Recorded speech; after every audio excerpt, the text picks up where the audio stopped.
اس کے بعد چھٹی دلیل، یہ بخاری شریف ہے، جلد اول، بخاری شریف جلد اول، حضرت جابر رضی اللہ تعالیٰ عنہ فرماتے لما حضر احد، جب احد کا معرکہ ہوا، شروع ہوا تو یعنی شروع ہونے سے پہلے دعانی ابی من اللیل، تو میرے والد نے مجھے بلایا، فقال ما ارانی الا مقتولا، میں اپنے آپ کو نہیں دیکھتا ہوں مگر قتل شدہ، میں نہیں دیکھتا ہوں مگر اپنے آپ کو قتل شدہ۔ ہاں اب مجھے یہ بتلاؤ کہ یہ کشف نہیں ہے تو اور کیا ہے؟ خدا اللہ تعالیٰ نے اس کو دکھلا دیا کہ تو اس جنگ کے اندر شہید ہوگا۔ دکھلانے والا کون؟ ایک اللہ ہے۔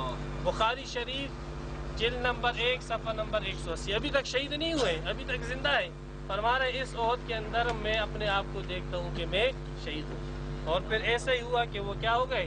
شہید ہو گئے۔ صحیح کہ نہیں؟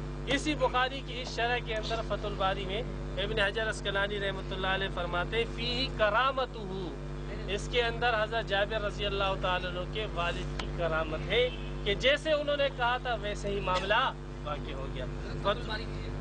فتح الباری صفحہ نمبر 279 جلد 3 کے اندر صحیح فرماتے فیہ کرامتہ بوقوع الامر علی ما ظن، کہ جیسے انہوں نے گمان کیا، جیسے اسے وہ چیز دکھلائی گئی اس کے مطابق وہ معاملہ واقع ہو۔ فیہ کرامتہ، اس کے اندر اس کی کرامت